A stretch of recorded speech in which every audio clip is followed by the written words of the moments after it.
सत्संग इस कलयुग में जलते बलते जीवों के लिए संजीवनी है। काम वासना, क्रोध, लोभ, मोह, अहंकार में जो लोग जल रहे हैं, बल रहे हैं, सत्संग में ओम, हरि, अल्लाह, गॉड, खुदा, रब, वाहिगुरु, ईश्वर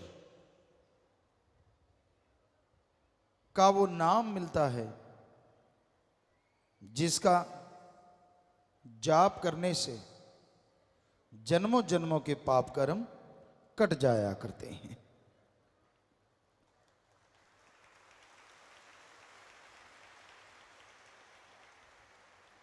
कौन नहीं चाहता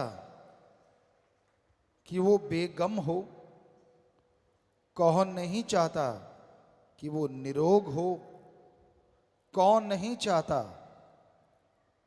कि उसका घर परिवार सुख शांति से, परमानंद से जीवन जिए?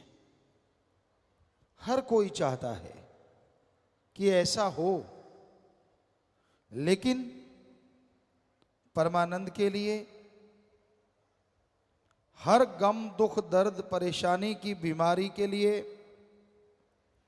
एकमात्र उपाय, एकमात्र इलाज, एकमात्र टॉनिक अगर कोई है तो वो है मालिक का नाम। मालिक का नाम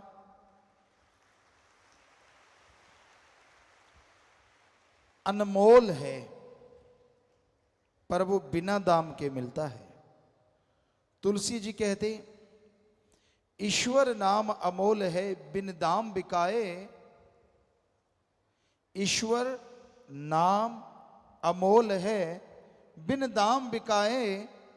तुलसी ये आचर्ज है, ग्राहक कम ही आए।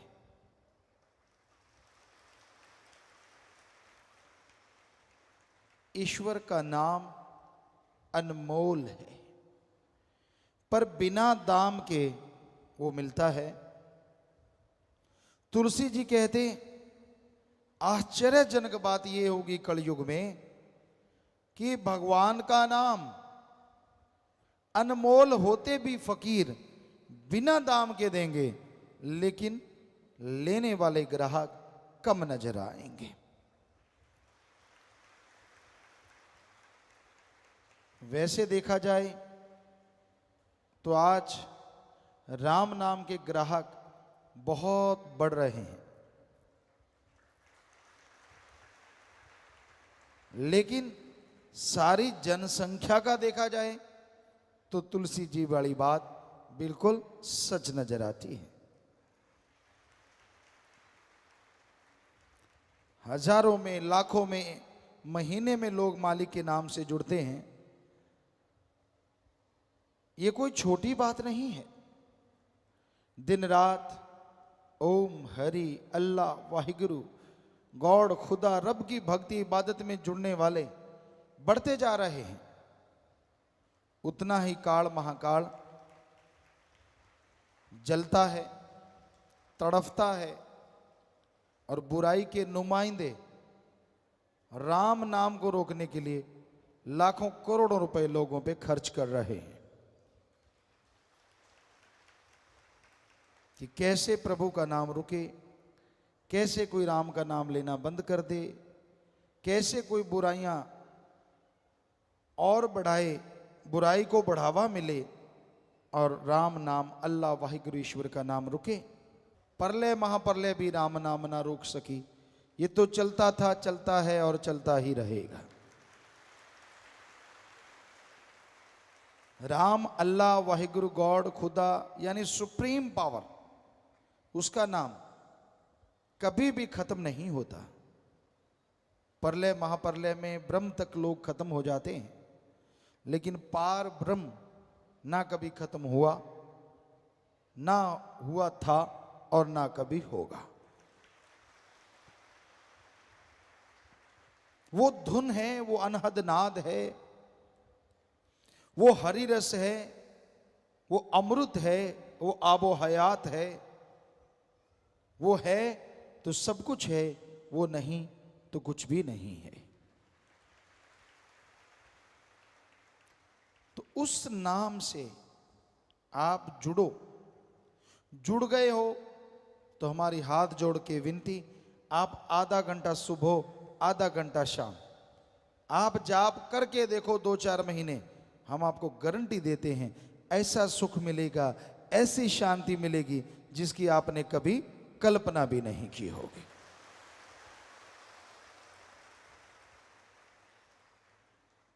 अब आप अगर जाप करते ही नहीं तो क्या किया जाए? बेपरवाह जी फरमाया करते, दिल करता है कि सब लोग जाप करें पर कोई करता नहीं, और ऐसा कुछ है नहीं जो घोल के पिला दें। राम नाम तो जपना पड़ेगा। जादू टोना मंत्र सब रिद्धि सिद्धि में अटक के रह जाते हैं, अटका देते हैं। मालिक का नाम सुखों की खान है, और उसका जाप करते हैं, करते हुए जो ओढ़ निभा जाते हैं, दोनों जहां में उनकी जय जयकार होती है और उनका नाम अमर हो जाता है।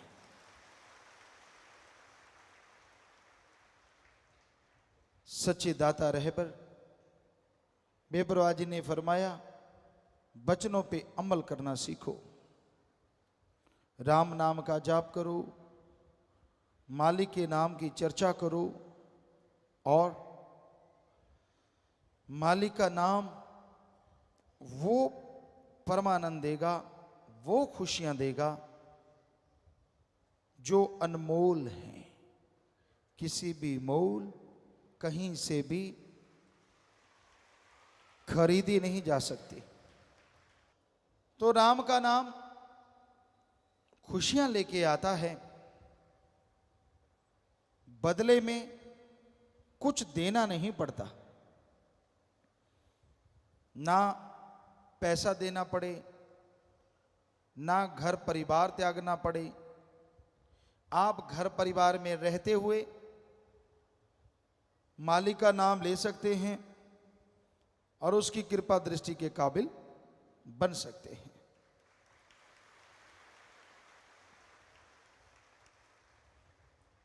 राम नाम जपने के लिए लोग सब कुछ त्याग देते हैं। इंसानियत की सेवा के लिए जो त्यागी तपस्वी यानी ब्रह्मचारी सतब्रह्मचारी बन जाते हैं, वो नसीबों वाले होते हैं। उनकी कुलें, उनके परिवार अति भाग्यशाली होते हैं।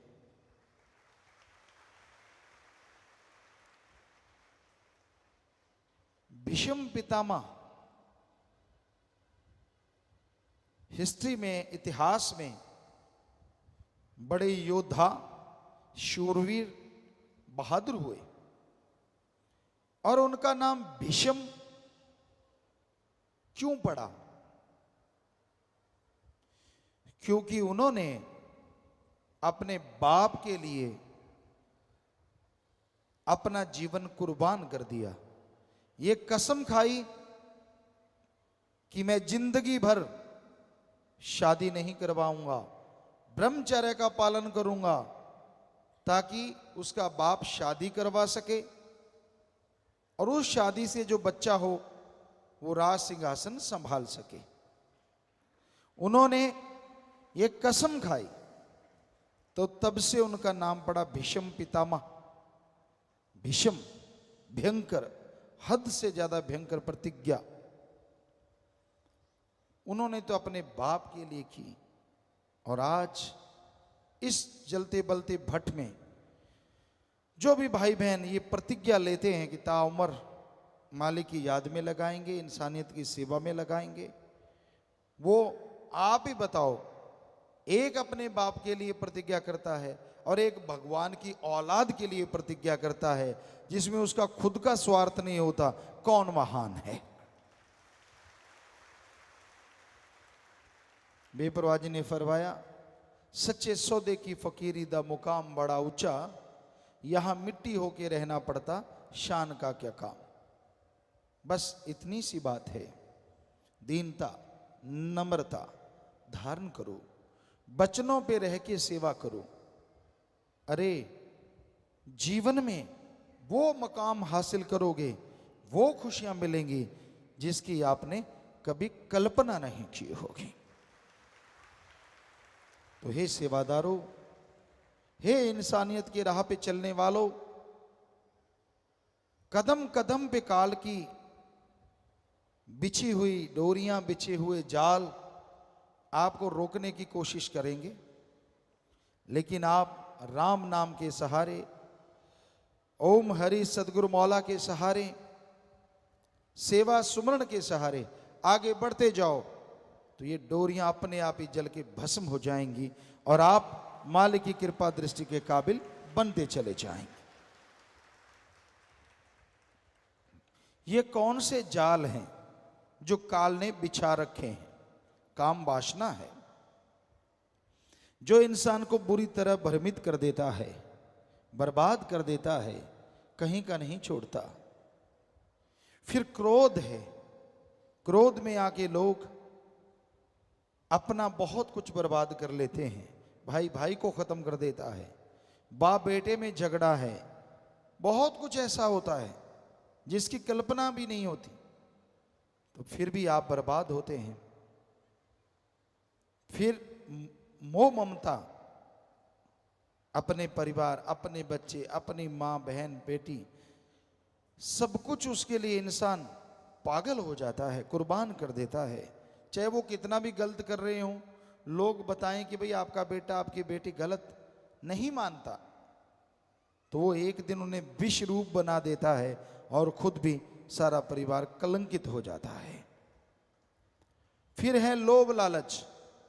लोभ है सर्व पाप का बाप। लोभ लालच यहां आया नहीं कि बाकी के पाप जुड़ते चले जाते हैं। इंसान भूल जाता है सब कुछ, अपनों का बुरा करता है। हम आपको बात सुनाया करते हैं, आज फिर ख्याल में आई। एक चोर था, बड़ा शातिर चोर, बड़ा ही शातिर, जिसे कभी कोई पकड़ नहीं पाया। इतनी सफाई से चोरी करता था कि कुछ पता ही नहीं चलता था, कोई सबूत नहीं। एक दिन बहुत धनाढ़ आदमी के घर सुबह हुई, नौकर चाकरों ने शोर मचा दिया कि दीवार टूटी हुई है, चोर ने चोरी की है, सेंध लगाई है। मालिक जागे, दौड़ के देखा, सारे अलमीरा वगैरह खुली पड़ी थी, संदूक खुले पड़े थे, एक बड़ी सी पोटली पड़ी थी। जब उसके पास गए, नीचे एक बड़ी सी पर्ची पड़ी थी, पोटली साइड में करी, उस पर्ची पे लिखा हुआ था, मैं वही शातिर चोर हूं जो किसी के पकड़ में नहीं आया। रात में आपके यहां चोरी करने आया, मैंने सारा कुछ इस पोटली में बांध लिया, हीरे जवाहरात सोना सब कुछ मोती इसमें हैं। मुझे भूख लगी, यहां आपके मर्तबान है, उसमें वाइट कलर का कुछ था। मैंने सोचा ये बूरा चीनी है, मैंने उसे खोला, हथेली पे रखा और यूं फांक लिया। ओ, ये बूरा चीनी नहीं, ये तो नमक है। मैं बहुत बुरा हूं, चोर ने बोला। चोर कहने लगा, मैं बुरा हूं, अवगुण है मेरे में, लेकिन मैं नमक हरामी नहीं कर सकता। मैंने आपका नमक खाया है, इसलिए ये सारा सामान छोड़ के जा रहा हूं। चोरों के भी कायदे, चोरों के भी इंसानियत होती है। आज घोर कलयुग है, लोग एक चुटकी नहीं, ट्रकों के ट्रक, ट्रालियों की ट्राली नमक खा जाते हैं। और माया रानी जब सूंघती है, माया रानी सूंघा दी जाती है, तो पल में अनाप शनाप शुरू हो जाता है। जो राम नाम के गुण गाते हैं वो राम नाम को उल्टा बताना शुरू कर देते हैं। अब खुद ही देखिए इंसान कितना गिर चुका है लोभ लालच में, हद से ज्यादा। तो ये है लोभ लालच, और वो दुखी होते हैं, कुलें तक डूब जाती हैं, जीते जी परेशान रहते हैं, मरणोपरांत नरक में जाते हैं। फिर है अहंकार, किसी को अपने धर्म का, किसी को जात का, किसी को राज पहुंच का, किसी को पैसे का, किसी को औलाद का, किसी को शरीर का। बड़े अहंकार हैं इस जमाने में, इस दुनिया में। और उस अहंकार के घोड़े पे सवार जब इंसान हो जाता है तो अपना ही बुरा करता रहता है, दूसरों का बुरा नहीं होता। अहंकार को मार है, इसलिए अहंकार ना करो। रावण से बढ़ के और कोई मिसाल हो नहीं सकती, उदाहरण हो नहीं सकता। सब कुछ था रावण के पास, चारों वेदों का टीकाकार पंडित, यानी कहीं से भी कोई दोहा बुलवा लो, अगली लाइन बोल देता था, उसकी व्याख्या कर देता था। सफल, अति सफल राजनीतिज्ञ। जब वो मरना सन था, श्री राम जी ने लक्ष्मण को बोला था, लक्ष्मण जा इसको राजनीति में गुरु बना ले। ये बहुत सफल राजनीतिज्ञ है, जबरदस्त वेद शास्त्रों का ज्ञाता है। ये इतिहास गवाह है और ये सच है। और वही रावण जब चाहे बरसात करवाए, सूरज चंद्रमा की रोशनी से खाना बनवाए, एटम परमाणु कंधे पे टांग के घूमता जाए। सफल क्लोन ज्ञाता, खुद के 3 या 4 बेटे थे, बाकी सब क्लोन थे। 1 लाख बेटा, 1.25 लाख आगे नाती, यानी सफल क्लोन ज्ञाता। इतना जबरदस्त आदमी, इतना टैलेंटेड आदमी। एक ही बुरा कर्म किया, अहंकार किया कि मुझे मौत भी नहीं हरा सकती, तो 1 लख पूत 1.25 लाख नाती, तेरा वनगर दिया ना बाती। इसलिए अहंकार ना करो। बड़े बड़ों को अहंकार ने चकनाचूर कर दिया, खत्म कर दिया। ईगो, अहंकार मिटा दो। खुद ही मिटाओगे खुदा आएगा, खुद ही मिटाओगे तो खुदा बिगड़े काम बनाएगा। यानी अहंकार त्याग दो, दीनता, नम्रता रखो, दीन बन के रहो, नम्र बन के रहो। हर समाज में आपको कोई अच्छा कहेगा और रूहानियत में आप तरक्की करते चले जाएंगे, कोई बाधा नहीं आएगी। तो भाई ये 5, फिर मन माया, वो तो है ही जबरदस्त। इनके मुखिया हैं, 5 के हेड हैं। मन भरमाता है और माया आदमी को सब्ज बाग दिखाती है। पैसों के लिए लोग पागल हुए फिरते हैं। अरे हमने देखा ऐसा राजस्थान में, गरीब के इलाके में, गरीबी के इलाके में, आपने भी यूपी साइड में गरीबी इलाके में देखा होगा। बहुत पहले की बात है, 5-5, 10-10 रुपए के लिए लोग, भाई बहन अपनी इज्जत बेचते हमने देखे हैं, सिर्फ 5-10 रुपए के लिए। आज का माने तो 100-500 के लिए। तो अब आदमी को अगर ज्यादा पैसा मिलता है और इज्जत भी लुटानी नहीं पड़ती, तो वो कुछ भी कह सकता है, कुछ भी बोल सकता है। ऐसा है ये घोर कलयुग। लोग पैसा उठाए घूमते हैं कि तू भाई ये कर दे, तू वो कर दे, तू फला कर दे। लोग गुमराह हो जाते हैं, उनके हाथों की कठपुतली बन जाते हैं। आज समाज में आम देखने को मिलता है। सब कायदे कानून भूल के उसी में लग जाते हैं। तो भाई इस कलयुग में इन 7 ने भयंकर तूफान खड़े कर रखे हैं। किसने? काम वासना, क्रोध, लोभ, मोह, अहंकार, मन माया ने। सातों के चक्रव्यूह में लोग बुरी तरह से टाइट होते जा रहे हैं। बचेंगे वो और बचे हैं वो जिनके माँ बाप का अच्छा साया है, अपने गुरु पीर फकीर के वचनों पे जिन्होंने अमल कमाया है, कमाएंगे वो बच जाएंगे। ये सातों को वो ही धूल चखाएंगे, वरना ये सात किसी के काबू नहीं आएंगे। तो इसलिए राम नाम से जुड़े रहो, सेवा सिमरण करते रहो। आप फिक्र ना करो आपके पास पैसा कम है, जमीन जायदाद कम है, क्या आप बताओ उस कम में मालिक ने कितने काट दिए आपके गम है, कोई भरोसा नहीं। हो सकता है बहुत जमीन होती, बहुत जायदाद होती और कोई ऐसी बीमारी लगती जो लाखों रुपए होते, वो तो उड़ते ही उड़ते जमीन भी बिक जाती और शरीर भी बर्बाद हो जाता। मालिक को शुक्र करो, उसका शुक्राना करो। बेपरवाजी फरमाते गरीब है तो क्या हुआ, तंदुरुस्ती नियामत है और मालिक तेरा लड़ पकड़ा है, इससे बड़ी दौलत दुनिया में दूसरी नहीं हो सकती।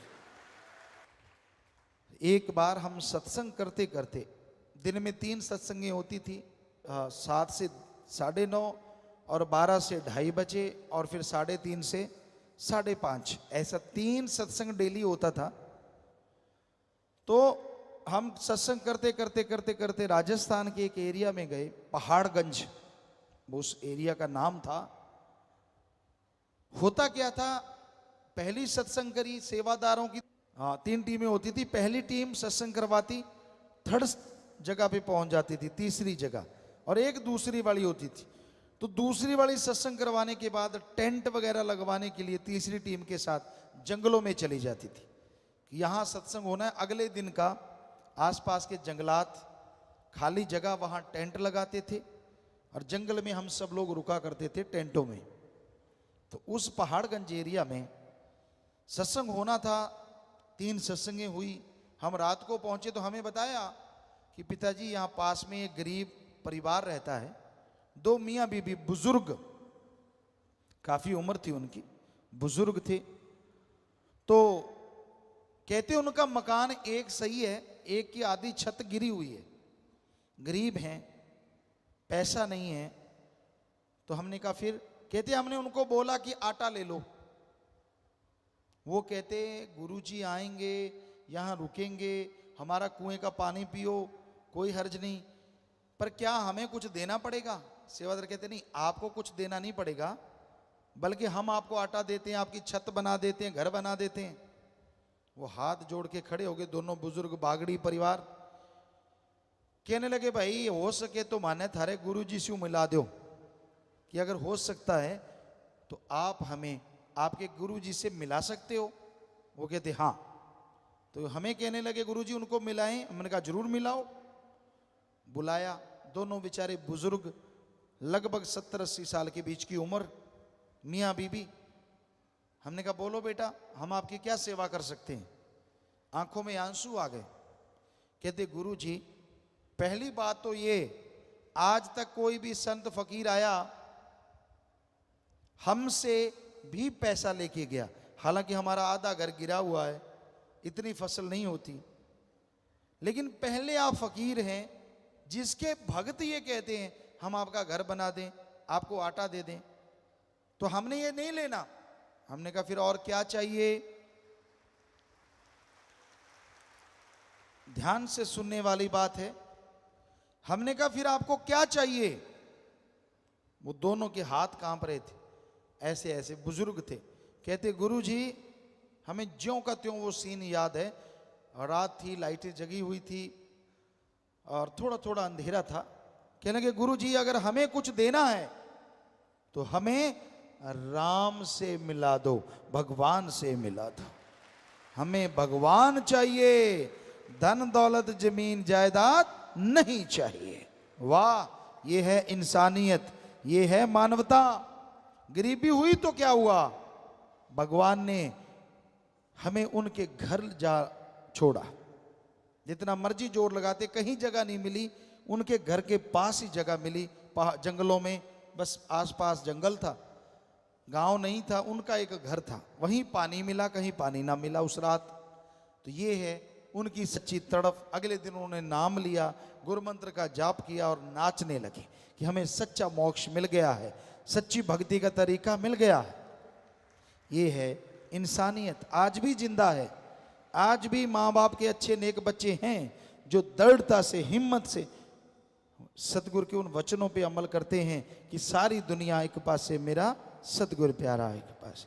दुनिया को, दौलत को, शोहरत को ठुकरा देते हैं और अपने भगवान अल्लाह सतगुरु राम से हमेशा नाता जोड़े रखते हैं। तो धन्य ऐसे माँ बाप, धन्य ऐसे बच्चे, धन्य ऐसी कुलें जिनमें ऐसी औलादें, सेवादार जन्म लेते हैं। तो भाई यही आज के दौर का, आज के समय का बयान है, हकीकत है कि आज के दौर में क्या हो रहा है, कितना घोर कलयुग है।